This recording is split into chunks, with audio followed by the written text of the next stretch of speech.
Hello everyone, I'm Tony from Architect Fitness, and in this video we are going to be talking about why I think sometimes science can be a little bit useless.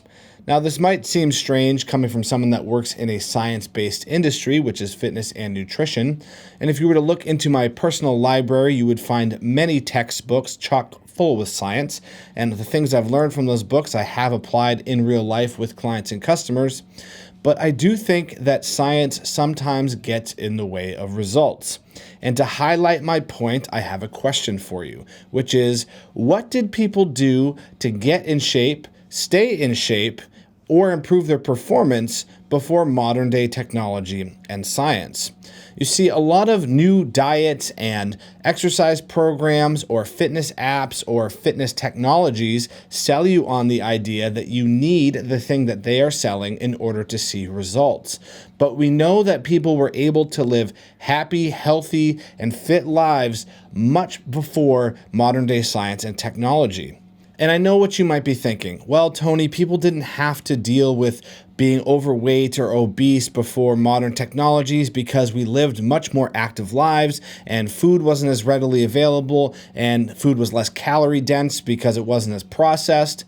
And if you are thinking that, you are 100% correct, and you are also highlighting my point, which is focus on the big picture items. So many times people get hung up on the small details. They major in the minors. But if we know that prior to modern technologies and modern conveniences that people weren't dealing with things like obesity or being overweight simply because they had a more active lifestyle, then do you really need to worry about complex topics like nutrient timing? Or are you really being held back because you don't have a particular supplement in your regimen?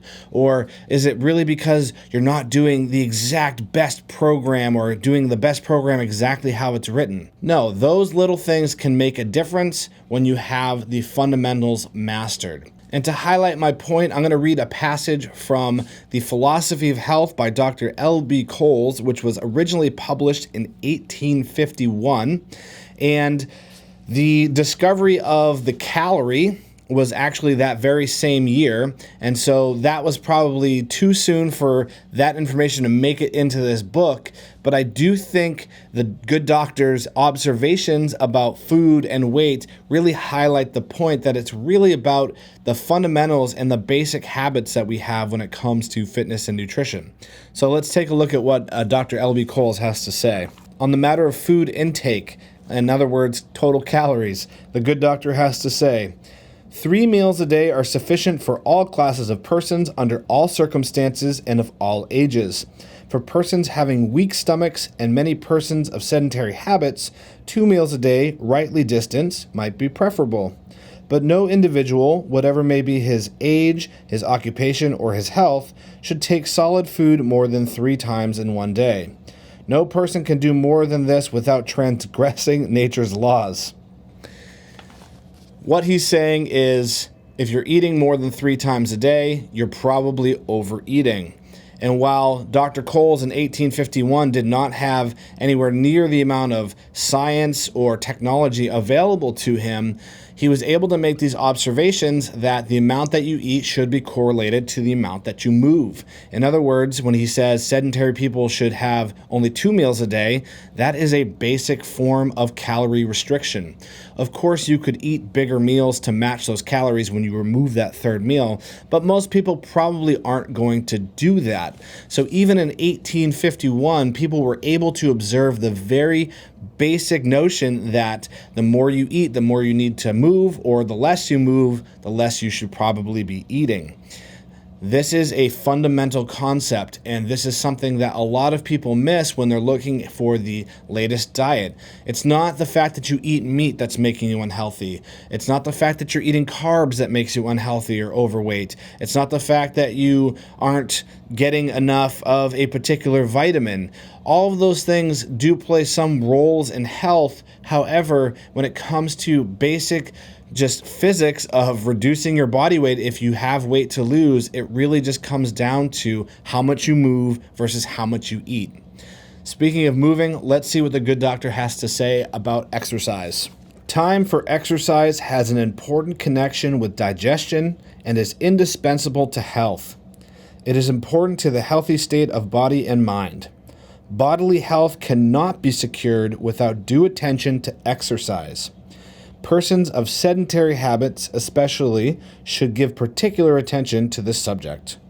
Persons of active or laborious habits can make their business subserve the purpose of exercise, while those whose daily task requires little physical exertion need some other exercise. By such, let this part of the subject be particularly heeded. To illustrate what is meant, take the case of the shoemaker. His business chains him to the bench. It gives him insufficient bodily exercise. He is too much confined. The shoemaker, then, or men of similar occupation, should endeavor to have a garden to cultivate, if in the country, because this is one of the very best kinds of employment for exercise. It affords physical motion and exertion. It gives amusement to the mind and secures healthful influences from the earth. If this means cannot be secured, then resort should be had to cutting wood, or some other useful exertion. If this cannot be obtained, then he must resort to some artificial exercise. At all events, some kind of brisk and smart exercise should be had early in the morning before breakfast. I absolutely love that Dr. Coles talks about the relationship between exercise and your mental health, because this is a topic that's really hot right now. But a lot of times people will quit exercising because they don't see the value, because they are not making as much progress towards their primary goal. So for example, we have had clients in the past who primarily would want to lose weight, and they make all kinds of progress as far as how they feel, their mental clarity, their strength, their mobility, their body awareness. They have lost some weight, but not maybe as much as they want, and they go, this isn't working, they quit, I'm gonna go try something else, or sometimes they just do nothing. And it's really unfortunate that people don't realize that exercise is something that you're probably always going to have to do and should be doing, and it's for a number of reasons. And even in 1851, long before many of the things we know about the human body were discovered, these people were able to observe the positive benefits exercise has on not just your body, but also your mind. At this point, you might be thinking, Tony, I don't care about weight loss. My goal is performance-based.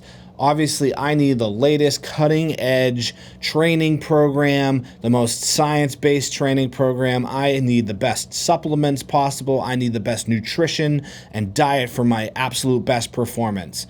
And I think that being on a good program is important, and there are some supplements that can help with performance, and there are some diets that can help with performance. But I want to take a moment to talk about one of my favorite athletes of all time, who is Norbert Szymanski. Norb was the son of Polish immigrants living in Detroit, and he competed in the sport of weightlifting from as early as the 40s until the 1960s, and he competed at 4 different Olympic Games over a span of 20 years, all of which he medaled at. Now, there is a famous book by Leonid Matveyev, who was a famous Soviet sports scientist who wrote a book called The Fundamentals of Sports Training. This book is considered the first ever written about periodization. Periodization is a fancy word to describe planning your training, and this book revolutionized how we think about training, how we organize programs. So prior to this book being written in the 1950s, people kind of just winged it when they went to the gym, and Norb was no different. In his biography, Mr. Weightlifting by Richard Bach, the book discusses Norb's training program. Back in the day, there were 3 events in Olympic-style weightlifting: the snatch, the clean and jerk, and the clean and press. Norb felt that the press was his weakest lift, so he would simply go into the gym and do more pressing than the other 2 lifts when he trained, and the results were really good. Norb snatched 160 kilos, clean and jerked and clean and pressed over 182 kilos, at anywhere between 200 and 240 pounds body weight. That means even today, Norb would be a contender for national titles in his relative weight class and probably competitive on the international stage.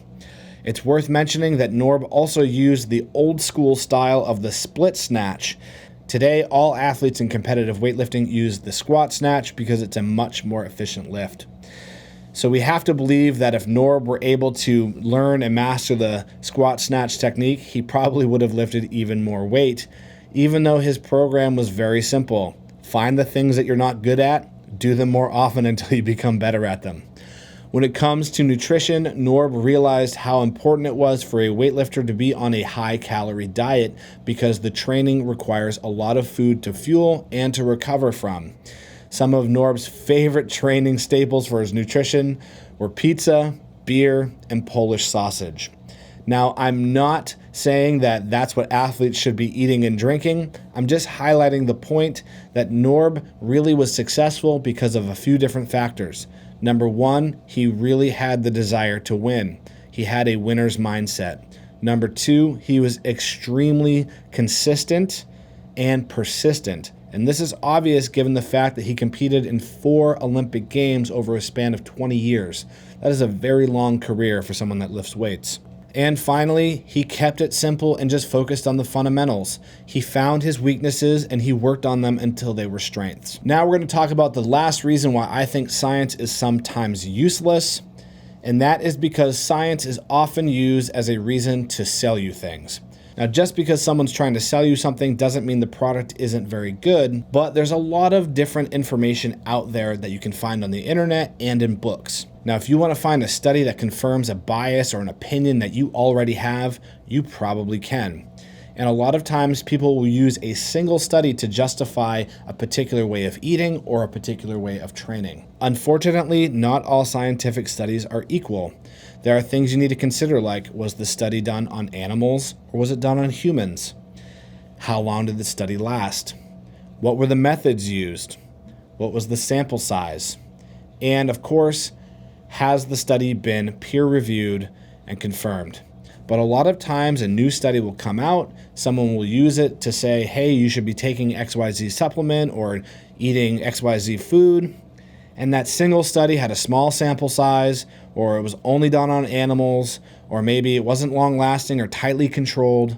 So all of those factors matter. So while I am a big fan of science and I do look forward to new cutting edge research that I can use for myself and for my clients, don't miss the forest through the trees. Focus on the big picture items, master the fundamentals that we've known about for hundreds of years, and you'll see much better results that way. If you have all the big picture items dialed in and you need to push yourself that little extra way, then you can focus on those smaller details, but try not to get lost in them. I'm Tony from Architect Fitness. Thanks so much for watching, and we'll see everyone next time.